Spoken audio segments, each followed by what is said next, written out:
Welcome everyone to the 2022 Engineers Week and Introduce a Girl to Engineering Day kickoff session. This session starts at noon and we're going to give folks just a minute or two to come on in. So hang on and we'll get started in just a minute. Thanks.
Hello, everyone, and welcome to the 2022 Engineers Week and Girl Day kickoff. Can everyone hear and see me? If you can, just help my anxiety level and just say, yes, I can hear you. Oh, awesome. Thank you. All right. My name is Thea Sahr, and I am with DiscoverE Engineering. And who is DiscoverE Engineering, you might ask?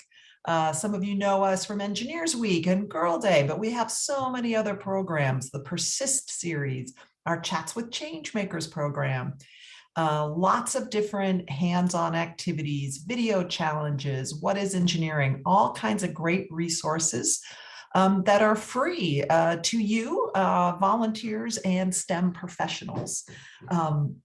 Today's session is really to just kind of help everyone start kick off their Engineers Week and Introduce a Girl to Engineering Day programming.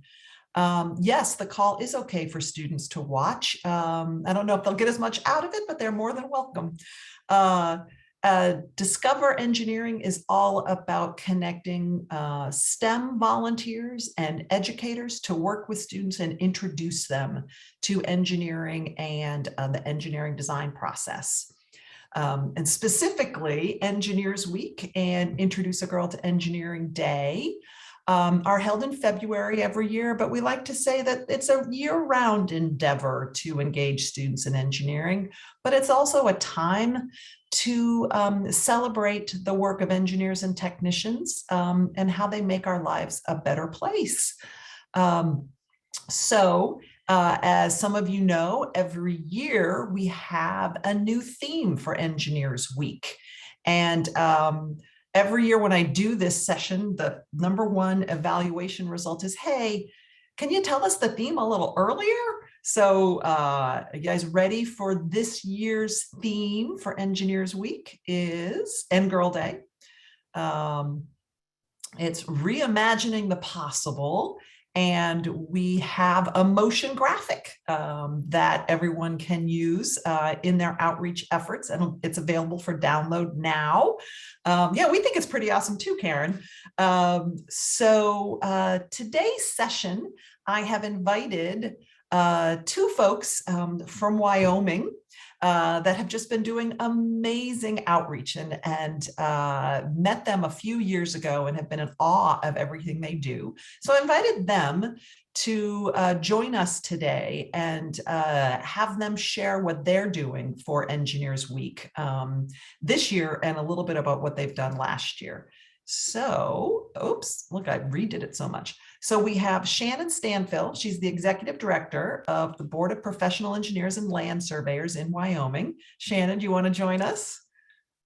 She's going to turn on her video and her audio in just a minute. She might actually have joined us in the chat. There you are. Hi, Shannon. Yes, Thea and Ellen and everyone at DiscoverE. This is really an honor that you asked us to share what we've been doing with Engineers Week. I know that there are so many on this call that have very rich and inspiring programs. So, that you picked us, thank you for letting us share today. Oh, I'm so excited to have you. And next, joining us next is Dr. Cindy Jones. She's the K12 Outreach Coordinator at University of Wyoming. Welcome, Cindy. Oh, she's going to unmute herself. There we go. Thank you so much for having us, Thea. We really, really appreciate it. I'm looking forward. We've had a couple of introductory or planning calls for this, and I think you'll all get a lot out of what Shannon and Cindy have been doing in Wyoming and be able to apply it to your individual classrooms, your museums, your libraries, your individual volunteer work, or your committee work with your local SWE chapter or ASCE chapter or IEEE chapter. So thank you all for joining us, and we'll get started. We're going to have a conversation with Cindy and Shannon about what they're doing, and then show you all the resources that DiscoverE has. Put any questions you have in the chat. Ellen is standing by watching the Q&A, and she'll answer them. And then interrupt us and let us know if there's a burning question from the audience that we want to address. But first off, Cindy and Shannon, can you tell us a little bit more about yourself and your outreach efforts? Well, Thea, I'll get this started because who you really want to talk to is Cindy. So I'll address a bit of our history before I turn it over to Cindy. Again, my name's Shannon Stanfill. I'm the executive director for the Wyoming Board of Professional Engineers and Professional Land Surveyors. I've been with the state for about 16 years. I did work with a couple of engineering and land surveying firms prior to that. But it was in these last 7 years that I've been with the board, they wanted some more concerted outreach at a lot of different levels, including with the future of engineering, meaning the students. So our staff here at the board, we are small yet mighty. There are only 3 of us here in this office. But they're very motivated. And so back in 2015, we started a program, a small program, but we were pretty happy with it. Now, before I go into that history, I'm going to give you my main bullets right up front. If you want to start a program, I say, start somewhere, build a team, then plan, execute, evaluate, and repeat every year. Plan, execute, evaluate, and repeat. So where we started back in 2015 is in our office. One of our individuals, Krista Wilson, who's also on this call, thank you. She found the DiscoverE website and some really great bookmarks that you all had back then. And we contacted a local school district here, one that was close by. Not quite as easy as it sounds to find the right person to tell your story to so that they buy into distribution of what we think are a valuable tool in these bookmarks that had an engineering activity on the back. But we did make inroads, and we were able to distribute those DiscoverE bookmarks to 1,147 second graders back in 2015. Now, we were happy. That was our first foray into a student-focused outreach activity, and that was good. But afterwards, we wondered, what was the actual engagement with that? And that was at the point in time when the University of Wyoming, the College of Engineering and Applied Sciences, we matched up with them because we shared a common goal. They also wanted concerted efforts to reach future engineers. So we did some brainstorming now that we had a team that was starting to build out. And we selected a target market. We decided we were going to focus on third graders. You can't do it all, so do one thing really well. So we focused on third graders. We found an activity that was inexpensive, yet engaging. It's called the Mint Mobile back then, still is. And we also created a plan to then attract the educators as well as the engineers that would be matched up, because we wanted to launch this across the state of Wyoming, all four corners. And then we developed the logistics behind that, and we executed. So in that 2016 event, which was really our year one for the bigger event, we did have really good success. We reached over 1,200 third graders across Wyoming, and we had 50 licensed professional engineers interacting with them. Now, how do we know that that engagement worked? If it's okay, I want to share this awesome letter that we received from one of those third graders in a classroom. This letter? Yes, that letter, exactly. If you can't quite read Little Miss Page's handwriting, what she says is, "Thank you for building half our town." That's what we do as engineers here in Wyoming. They're pretty involved. But where it gets to the core of how this engagement happened, Paige says, "I really want to be an engineer when I grow up. This is what I want to build when I'm older." And then she shows that great picture of what I'm going to say is a high-rise office building. I'm not sure what it is. Someone said a girl cannot be an engineer. Well, times change. Sure, I like necklaces, but that does not mean that I can't do a boy's job. You made me realize that girls can do what boys do, and you made other girls realize that too, from Paige. Now that was our motivation to continue this program. And we continued to have really good success from 2017, 2018.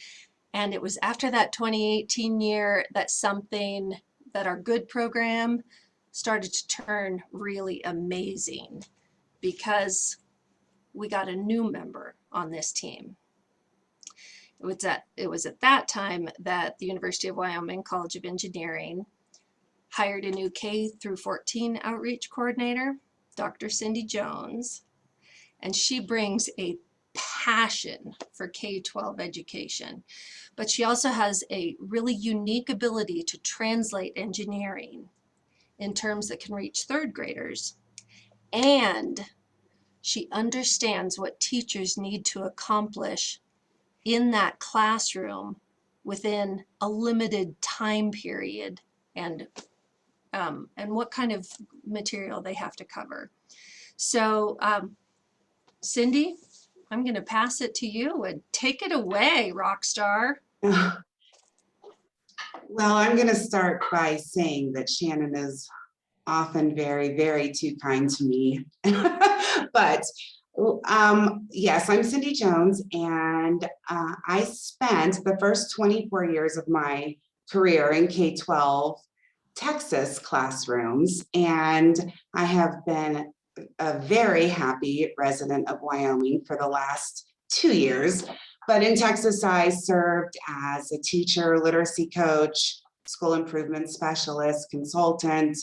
And so when I moved to Wyoming, and the College of Engineering offered me the job of their K12 Outreach coordinator, I did explain to them that, my background isn't in a lot of STEM areas. It's mainly literacy. And my boss at the time, he says, I think we need an educator in this spot. And so I'm thrilled to be here. I'm part of this family now. And I'm thrilled that I still get to work in K12 and facilitate authentic learning opportunities for Wyoming's learners. And as far as our outreach efforts here at the university, I work very closely with Shannon and the outreach team at the Wyoming Board of Professional Engineers and Land Surveyors. And then in addition, I have a great team here on campus that includes our recruiter and our alumni relations coordinator that helps me a lot with our outreach. And I have an amazing group of 12 student engineering ambassadors that do a lot of work with me too. So our main goal is to get materials into classrooms and either professional engineers or student engineers into classrooms, either virtually or in person, and to raise awareness about the field of engineering and other STEM fields such as GIS or land surveying, and to get kids interested in doing that. So Paige is not the only little girl that knows she can grow up to be an engineer. So our next question is, how has COVID changed your outreach efforts and your engaging students in STEM? And also, do you just do this just during Engineers Week, or is this kind of a year-round thing?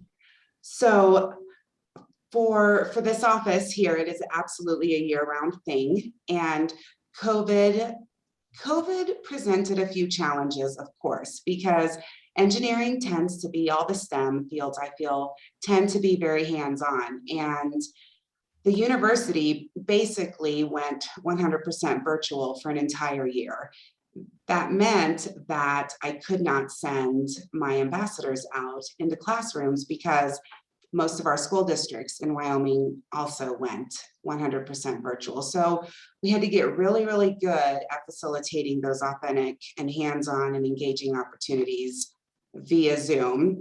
And so, the year before, this will be my third Engineers Week in Wyoming. So the first Engineers Week, incredibly successful. We reached almost 4,000 students and hundreds of classrooms, third grade classrooms. For the COVID year, I will say it was a bit of a challenge to get people, teachers and engineers to sign up, just because I think everybody was a little nervous about how we could be hands-on with the virtual platform. Luckily, by then, students were back in classrooms for the most part, but school districts were not allowing outside visitors to come in. So we decided to look for an activity that could be done virtually and that I didn't have to send a lot of materials. And in this case, I sent no materials to teachers and engineers to complete.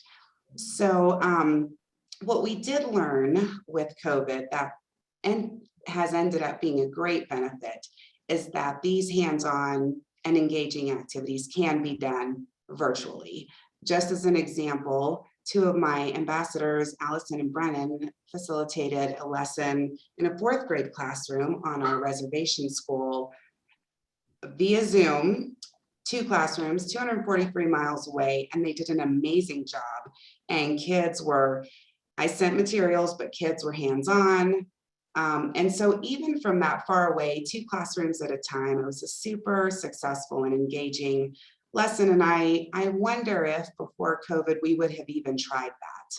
And it was so nice because, you know, the ambassadors are students. They have a lot of classes to go to. And that morning, Brennan and Allison were able to conduct the lesson and facilitate the activity from 8 to 9, and their class started 9:15. And so they could not have done that had we not known we could be so successful virtually. Yeah, no, we hear from a lot of people that they successfully did outreach via Zoom and were able to Zoom in or Google Meets or WebEx into a classroom. Exactly. And did you find that one of the things was you had to kind of coordinate with the educator in advance so that everyone knew what platform? Was it just one platform you used, or was it kind of what that school needed or after school needed?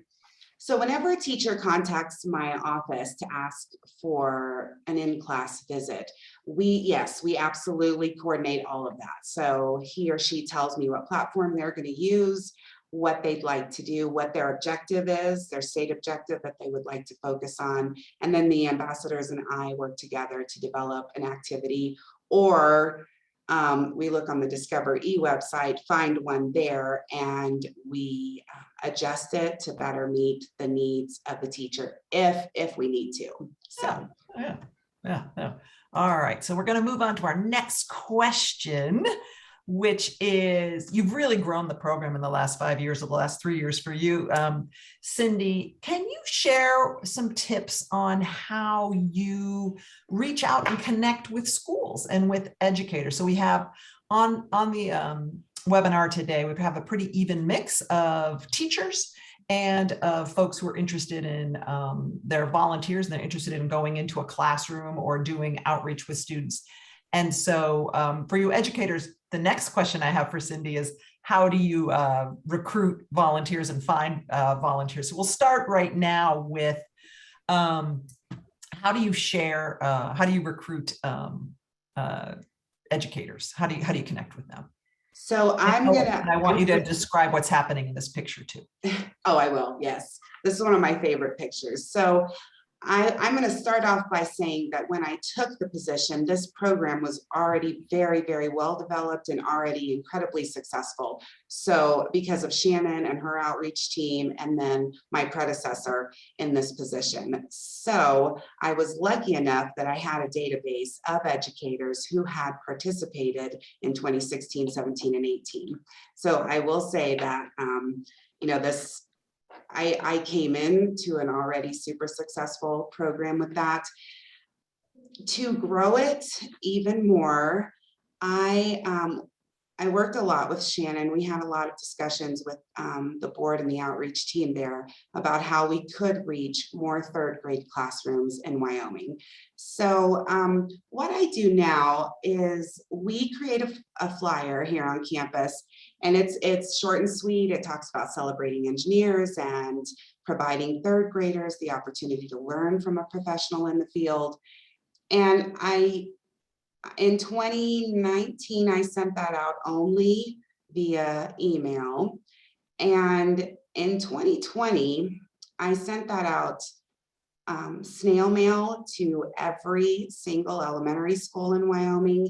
And I'll talk about with the next question too, but to every engineering firm in Wyoming. And what I found was I couldn't even tell you, but a lot more response from the snail mail paper flyer than I ever did from an email blast. So now I sent that out in August and late August, early September of this year to start this off. And then in October this month, I send the email blast and to all my previous participants, both engineers and teachers, just telling them, get ready, we're about to start signing up.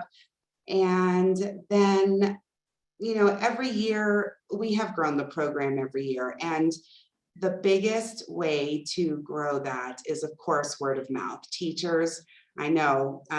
When we hear something from another teacher about something that's been effective in their classroom, we are all over that. And so word of mouth is it's a very important part of this. So whereas I might have had one third grade classroom in particular schools join us in 2019 and 2020, all 3 third grade classrooms in a school or 4 joined us that time. So, this kind of growth takes time, and it's incredibly exciting. So did you see, you said you sent out the snail mail flyers to the teachers. What was in that flyer and what kind of growth did you see from doing the snail mail? Just from the email? Because I know sometimes we're like, well, I sent an email or I sent a text. That should be enough, right? So why did you know to do the snail mail, and what did it say? What did it say? So, I know sometimes emails tend to, I get a lot, and I know we all do. And I think that they tend to get lost, or even sometimes, so my emails come from the University of Wyoming server. Those might get thrown into a spam or a junk folder, and they might not even get seen. And then as far as emailing schools, if I send that to the general school email address, that might get lost, or it might not get the viewing that I was hoping. My thought with the sending out our flyer snail mail was, I remembered being, working in a school and going into the teacher's lounge, and there was always a bulletin board up of, events happening, and I always found myself drawn to that and looking at papers. There's something about just having something physical to hold or look at. And I thought, you know what, I know it's going to cost some money, but I'm going to send this out and see how different that is. And last year we had, I think, the largest, I'm not going to say, I think it was the largest increase in new participants that I've seen. So that was exciting. So I sent it out again this year, and already I do have a sign up. It has started in Wyoming, and I already have quite a number of brand new teachers signing up. So I feel that the paper, I think there's just something, someone gets an envelope in the mail, they open it, there are these beautiful color, flyers. Ours looks like this. Oh, good, because yeah. Joan just said, what does the flyer look like? Yeah, so of course with my Zoom background, it's not going to work, but and it's really short and sweet. It talks about celebrating engineers and the engineering field, the people who make a difference. It talks about providing third graders an opportunity to learn from professionals. It gives the date, my contact information, and a link to sign up. And what I usually get first from a new person is a phone call or an email that says, can you tell me a little more about this? And then after we talk, then the signups start happening. So. And Krista just posted where you can look at the flyers and pictures in the chat. Perfect. So everybody can look at that. All right, we're going to go to our next question. I'm going to come back to that picture because I think it makes sense later on. Our next question is, okay, we talked about how we recruit teachers, and I thought there was some really lessons that I've learned about, snail mail. But so now for the educators, how not every educator listening has the luxury of a Cindy Jones in their state to help them recruit, or even, you might have some 5th grade teachers in Wyoming. You're like, hey, I want to be part of this. Right. How do you recruit volunteers? What would an educator need to know? What do they say to them? Where can they find them? All that good stuff about how can you get a volunteer, engineer, technician, STEM professional to come into your classroom, museum, or library? So that is definitely a challenge. And I'm going to say that I have learned in Wyoming, our engineers are so excited to do this. They absolutely love to do it. The only stumbling block to that is that maybe they don't know about it. And so the number one suggestion I would give you is to just get the word out. And I would think that the best way to do that is to create a little flyer that is short and sweet, right? It's about Engineers Week. Here's our goal to introduce whatever students, we can just, because in Wyoming, we focus on 3rd grade, but to introduce students to the field of engineering and STEM concepts. It's an opportunity to learn from a professional, and we would really love it if your firm would consider joining us during the week of February 21st through 25th. And then I would definitely look to see if you have a state board of engineers, because that is an amazing resource for email contact lists, phone numbers, addresses. And then I would snail mail those flyers out to all the engineering firms. I would definitely ask your students if anybody in the family works as an engineer, uncles, brothers, sisters, moms, dads, grandmas, grandpas. And if so, as a teacher, I would definitely give them a call. We know they love to come in the classroom and share what they do. And, you know, here, we definitely have way more teachers sign up than we have engineers in Wyoming, without a doubt. And so at that point, we do a lot of phone calling, and like, for example, if I notice an engineer that has participated in the past is not on my list, one of us will contact them directly and maybe beg a little, or if we notice a certain engineering firm isn't on the list, we contact them and maybe beg a little bit. So we also have a yearly engineering conference, and Shannon and I and the other members of the outreach team, we go there and we sit out with our information table and flyers and posters. And, you know, I have a list of, because that conference is about a week or two before Engineers Week starts. And so at that point, that's nice timing. It is. So if I have schools that haven't been paired yet with an engineer, I have a physical list of that where they can sign up there to volunteer in that room. But I think it does all start with create your promotional material that's short and sweet, and then get that physically into the hands of the engineering firms. Yeah. And so just a couple of resources that DiscoverE has is we have a flyer handout on all of these tips that Cindy has mentioned on inviting a STEM professional into your classroom. And just as an exclamation point to what Cindy was saying, you know, your local Society of Women Engineers, your local Society of Civil Engineers, your local Society of Hispanic Engineers or Black Engineers, they have chapters all over the country, and they do outreach all year long. So the first thing I would do if you're a teacher or you know, an educator on an after-school program or in a museum or library is reach out to those folks. Reach out to your local university. Students are very interested in doing outreach, and reach out to your local engineering firms. But the number one place to start is with those parents and the relatives in your classroom. And if you can't remember all that, just go to the website and download it. Go to our download section and you can you'll find that. And we have the same thing for anyone who's interested in volunteering and doesn't quite know where to start. You don't know who's organizing something in your community. Check in with your local chapter, check in with your local, with your employer, because they might have something. And if you have to do it on your own, we have a lovely cheat sheet for you. So place to start.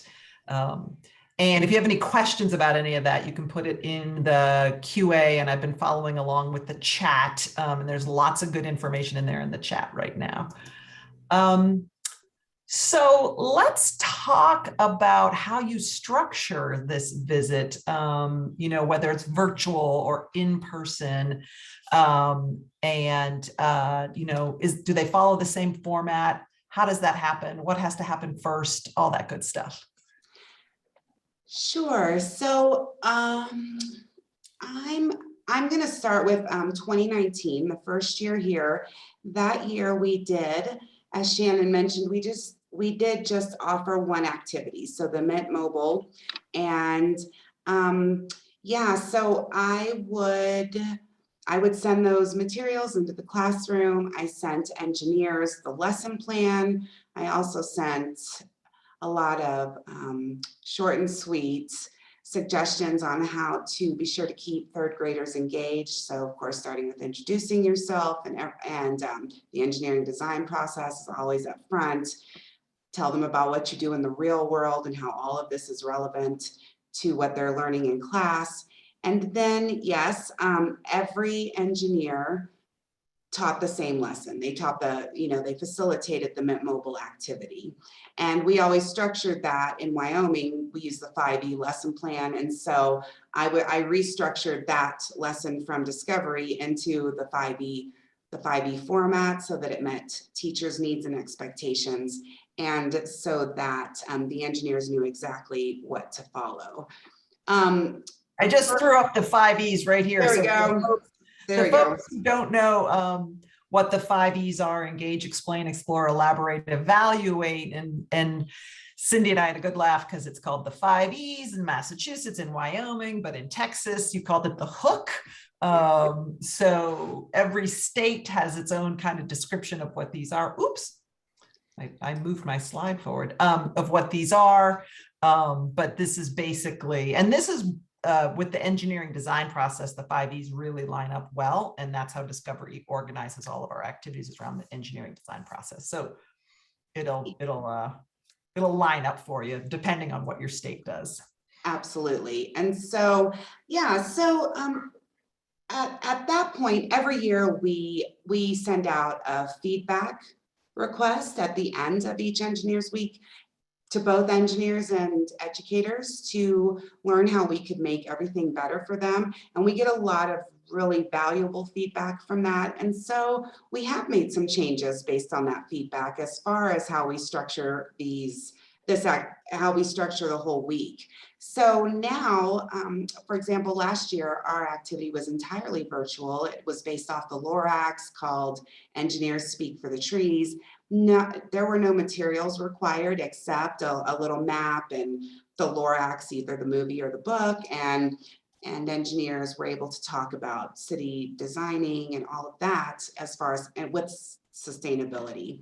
Yeah, and I brought up right here your picture. So, yeah, here's what they're doing. So in this case, this engineer was able to get into the classroom. There was a picture before where they're doing the same lesson where the engineer was not able, this one, to get into the classroom. And I love this picture because I can, even though they're not there in person, those kiddos are obviously so engaged and excited to show their engineer what they've planned and get feedback from the engineers. So that's a lot of fun. So I will just briefly tell you that this year we've changed quite a lot. Instead of offering just one lesson plan, I've organized a bank of 4 different lesson plans. And so we're trying to give everybody some autonomy there where they can make some choices about which activity to do and what works best for both the teacher and the engineer, right? Because engineers are not by nature educators and as far as their training. And so it can be a little scary to go into a classroom of 3rd graders. I mean, that could be even a little scary for an educator that's been trained. So, you think about a person that, works out in the field and, does all this cool STEM stuff, but then to go face 28 little 8-year-old faces, that can be a little bit challenging. So when they say, when you're like trying to talk about engineering and they're like, can I comb your hair? Right. So we try to support them by giving everything that we can. And they all asked for a little autonomy with the lessons as far as not being confined to the one. And so this year we have 4 that we're offering. And we also give autonomy as far now this year because we are open back up, but we are still giving the autonomy of you can do this virtually or in person based on the engineer's comfort level and the school's policies. So we do offer a lot of autonomy as well as far as that goes. Yeah, and I think it's important. I'm glad that you've expanded the number to 4, though I can imagine that makes because you actually get the materials and send it to the classrooms so that, and the volunteer doesn't have to do that. I know a lot of us are out there going, oh, I want to do a newspaper tower. And then you're scrounging your whole neighborhood for, who's still getting the newspaper. Right. But so that adds a little complexity, but it is nice if you have one that's different disciplines, like, so because someone could be a civil engineer and someone could be a mechanical engineer, and they might want to have something that aligns a little bit better. Right. But I think what's so great is just basically, Cindy, what you're saying. It's kind of like, can we find, what makes a successful event, right? It's those activities with engaging content for both the kids and the engineer, and that authentic, right? Bringing your authentic, real self to the experience. It can be a little scary. Bring a buddy, but bring your natural self, because the kids will really know and appreciate that. So any questions, Ellen, any burning questions in the QA that you want us to address? We do have some questions, and some I've been answering that are, specific to DiscoverE, but in terms of for the group, just about resources, and I know that you're going to dive more into those, I think, throughout the webinar, but asking about, about resources for older kids, high school, and what DiscoverE has, or if there's anything in your programs, Shannon and Cindy, that you want to, point to for high schoolers, or even ones that could be adapted to do some fun outreach programs to reach out to even college students. Well, I'll start, because I just want to put a plug in. What I love about engineering design-based activities, the ones really ask people to use the engineering design process to solve a problem, those expand. So a lot of times an activity that you're doing with third graders, you can do with sixth graders, you can do with ninth graders, because they're bringing their content knowledge and they're taking it to a different level. So I always am like, we did an activity a number of years ago with the Society of Civil Engineers, where we gave everyone one piece of paper and we asked them to create a bridge that could hold 100 pennies. And I could do that activity with kindergartners, and I could do it with college students. And then it was just the basic design of the bridge got a little bit more professional, and the older kids always wanted more than one piece of paper. The kindergartners would always just like bang it out with one piece of paper and be done. So scour the DiscoverE website, because we go from pre-K all the way through high school age range in our activities. But I would not be at all afraid to do a activity that has some basic materials, and just up the criteria, up the success criteria, just make it harder for them to be successful. But Cindy, Shannon, how would you answer that question? I'm going to jump in and say that, our students, they're so connected, right, with social media. So they are much more aware of local and national and world problems than I think we ever were when we were in school. And they love to solve problems. And so I think that if you look around at what is current right now as far as a world or a local or a national problem, and present that to them, and then present the engineering design process and give them a task like, here's a problem, let's figure out how we can solve that. And we definitely want our K12 learners to be good problem solvers. And so instead of maybe, especially like at the high school level, giving them a prescribed problem and activity like I do in the elementary, and maybe even in the junior high, maybe if you're higher level high school and community college, let them tackle a local problem and see what they come up with. And then when they give you what they're going to give you, you show them what field of engineering, what branch that fits into, and then tell them that's what they need to go do to solve these problems. Cindy, you just gave a really lovely plug for a whole new set of resources we're going to be unveiling starting in this spring. We were lucky enough to get a grant from the Project Management Institute Educational Foundation, And we're going to be developing high school level, 8th grade and above, larger projects for kids. So they have to identify a problem with rainfall in their community. They identify the problem, but they use the engineering design process and project management to walk through how to solve that problem and learn more about their community and create a solution to something that's, it's different. Like here in Massachusetts, it never stops raining this year. but in other parts of the country, they're like, oh, our problem is we got to capture that rain when it falls. So yeah, and Leanne said, yeah, they need the rain in California. So And here, we need it in Wyoming too. yeah. Shannon, anything to add? I guess what I'd add is, when we first started Engineers Week in Wyoming, we wanted to do the 3rd grade classroom well, and then we had hoped, maybe 3-4 years into it, we could start to expand to another grade level and make the projects a bit more complex. The kids can process better.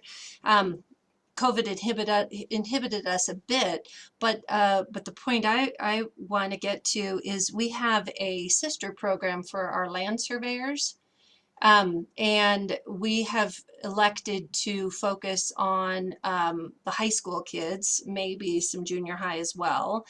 And that does add some complexity to it. It's a pretty cool program where we get to launch it this year. We didn't get to launch it during COVID, even though we were ready to launch it. It incorporates an Esri map, and it talks about homesteading the West. So it allows some history in there.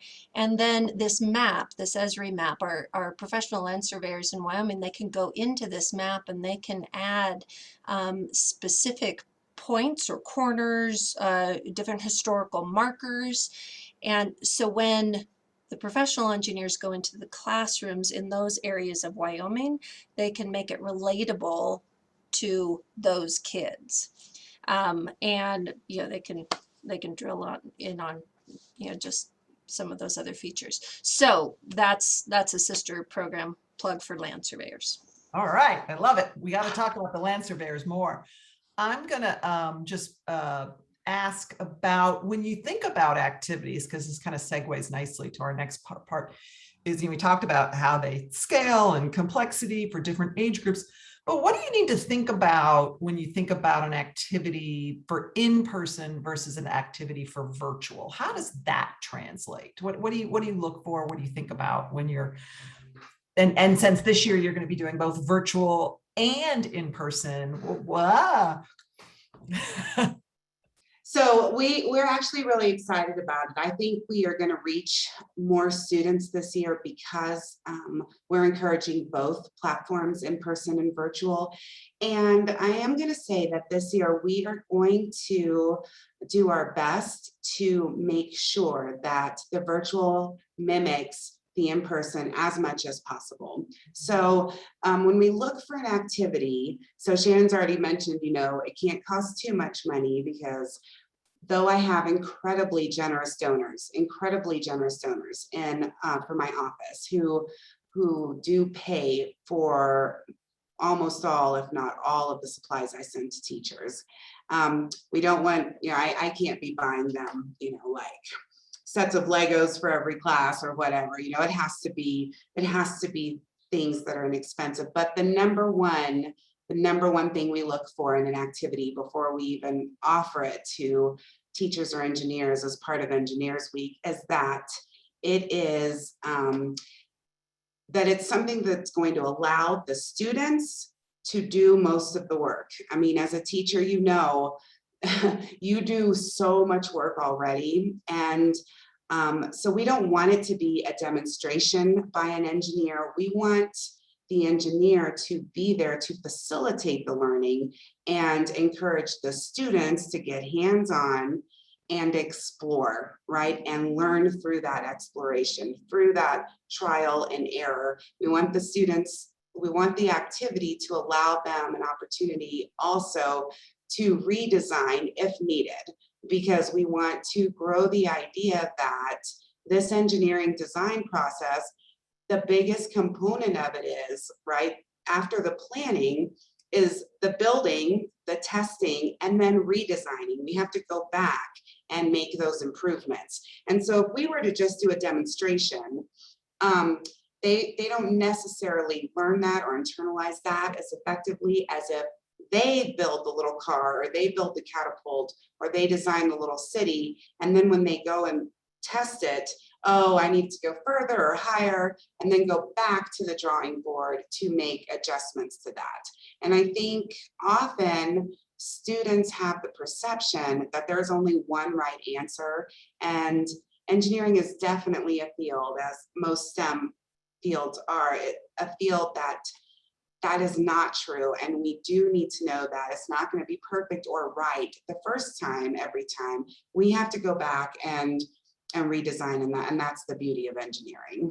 And that's why I put up our choosing activities slide with the engineering design process, and does it follow the design process? Because that's really going to allow you to get to what Cindy's saying. Are the kids going to be doing, we're the facilitators and the kids are driving their learning, right? So that's what we really want to explore with them.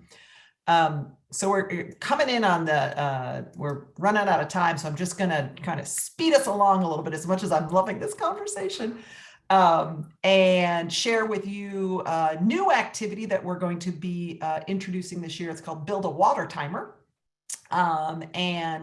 Everyone who registered and attended today will actually get this activity in their inbox next week. We'll be mailing out everybody the Engineers Week ads and Girl Day ads and 2 new activities, but this is one where they have to design a timer that works by measuring how much water flows from one cup to another cup. And it's really fun, a little bit wet, but really fun. We've talked a lot about hands-on activities in a classroom or after-school setting, but what are other things that can happen during Engineers Week? What are other things volunteers, people looking to volunteer, can do? You can volunteer as a judge or a mentor for the Future City competition that DiscoverE Engineering offers. You can invite students into your workplace. That might be a little hard still with COVID, but is there a virtual tour you can do with kids? And how do you think about presenting your career overall? That's more for high school students, but there's still lots of opportunities to do that. And for educators, Cindy actually said it, right? This is not just Engineers Week. It's not just Introduce a Girl to Engineering Day. This is year round. Think about, how do you bring in engineering activities to support different science and math concepts, like catapults. If you're doing angles, how do you want to use catapults? Nothing better than knowing how those angles work to make sure your catapult's going to work. Or virtual field trips or in-person field trips, or if those are an opportunity in community. And then my favorite thing is a family STEM night. And this is both for volunteers and educators. When my daughter was in elementary and middle school, I organized a family STEM night and just got some other parents. We set up 6 tables in the gym, and it has become the most attended event at our local elementary school. And I'd love to say I only organized it 2 years and then got other parents invested. And because it's so popular, the parents are just excited about having it. And it's all engineering activities. They build the cup tower, they build the Puffmobile, and the kids won't leave. So if you haven't done a STEM night, I suggest looking into it. And we have resources on our website about how to organize an event like that. But Engineers Week isn't just about engaging kids. It's also about celebrating engineers and raising the visibility of engineers. And Cindy and Shannon, what do you do in Wyoming to kind of thank our engineers and technicians? Well, we definitely want to appreciate the engineers that are volunteering for these activities. So beginning with the first year, we had decided to set funds aside to do a 1/4-page ad in a statewide newspaper. recognizing that it's Engineers Week, and then we provide a link in that ad that you can go to and see all of the firms and all of the individuals that have volunteered. And then we, Krista Wilson, who, thank you, has been answering some questions for us as well. She's also in charge of our social media. So on our website and through other sources that we do with our social, she provides the thank you to all of those individuals and firms that have volunteered their time for this, and lists all the schools as well. And I just, at the university, we do much the same. You know, Wyoming, the University of Wyoming is the only four-year university in Wyoming. And so we have a very strong sense of, you know, camaraderie, and our alum are very, very involved with that. And so we do a lot of celebrating on our web pages. I post a lot of pictures of our engineers working in the classrooms. Our marketing people put it out on all our Snapchat and Instagram stories. And whenever we have an alum, we throw it up on our alumni website and celebrate them, and then on our K12 website as well.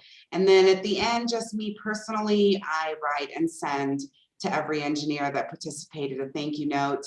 As a, you know, you make a big difference, because they do. They make a big difference in students' lives. And so a little personal thank you note to each of them to celebrate them, because we do need to thank them. They, in Wyoming, some of these engineers do 5 or 6 classrooms during the week instead of just one. And so they take a lot of their time to do this, and they deserve a lot of celebration. yeah. And the ad on the last, that graphic on the last slide was actually an ad that you can download and use and customize in whatever way you want. We have the bookmarks again this year that got the Wyoming group off the ground. We have certificates, we have t-shirts. Last year we stopped printing them ourselves and making those available, but we now have a relationship with a new vendor. So print on demand. So if you want to purchase if you want to download the artwork, you can and make them yourself. If you want to buy them ready-made, there'll be a link on the website coming shortly where you can do that. And we have Zoom backgrounds and social media backgrounds. So all kinds of great things are available for you to use in your own sessions. So I did see someone ask about outreach funding. And there was a great conversation in the chat about different people. I know SWE has outreach grants, Society of Women Engineers. ASCE has local outreach grants, and we have outreach grants as well for both Engineers Week and Girl Day. And Cindy was like, I got an outreach grant a couple years ago. That's actually how we met. And I know Katie Cox, I saw her name pop up. She was on, and she got an outreach grant last year, in North Carolina. So the deadline is November 5th. It's a really easy application. And if you don't ask, you don't get, as my mother likes to say. And then just 2 more in the last 3 minutes. A couple more resources that DiscoverE has. We have our new chats. Well, not new, it's in its 3rd year, Chats with Changemakers, where Tiffany, now a junior in high school, interviews a different engineer each month. Next month, she's going to be interviewing Allie. And they'll actually be challenging the water timer challenge, and that is on November 4th at 2:30. If you can't join us, don't worry. We archive those, have those on demand on our website. Our Future City program, which is our competition for middle school students, where they design and build a city that exists 100 years in the future, has gotten off to a rousing start this year, but there's still time to register. And one change we've made is only registered educators and mentors will be able to receive the materials. So even if you're not sure that you want to compete this year, you can register. There's no cost to register, only to compete. And you can get all the materials for free and see what's involved there. And it's pretty easy to do. Our Persist series is a conversation for women and their allies in engineering and technology about how you stay and thrive in engineering as a woman, and how can we transform cultures in the engineering and technology field. So we've had all kinds of great conversations. Those are once a month. And again, those are all available on demand on our website. And then, of course, we would be remiss if we didn't talk about World Engineering Day. It's not just here in the US, but around the world. On March 4th, everyone comes together to celebrate engineering and technology and how the world is a better place. We are at 12:59. I really blew through those last bits. Ellen, if there's any questions, I think Shannon and Cindy can stay on for another minute, but we understand if people need to leave. Any last minute questions we need to get in under the wire or over the wire? Sure. I've been trying to answer some as we go, but there was one that just came in from Tara, who was asking about activities in terms of topic. She was interested specifically in activities for fifth graders that are about climate change, but just addressing that specific question, but also just more broadly, what if there's a specific topic that you want to present an activity on? Well, one thing we didn't talk about was DiscoverE is going to be launching a whole new website in mid-November. And I know that our filter system on our old website hasn't been working so well because it's old technology and technology breaks. But we will have ability to filter all of our activities by time, by engineering discipline, and by school topics. So you'll actually be able to see green or environmental engineering and sort all of our topics that way. And I know a lot of other folks that offer engineering activities also have that sorting functionality. I don't know, Cindy and Shannon, if you go in there and use it or just look at all of them.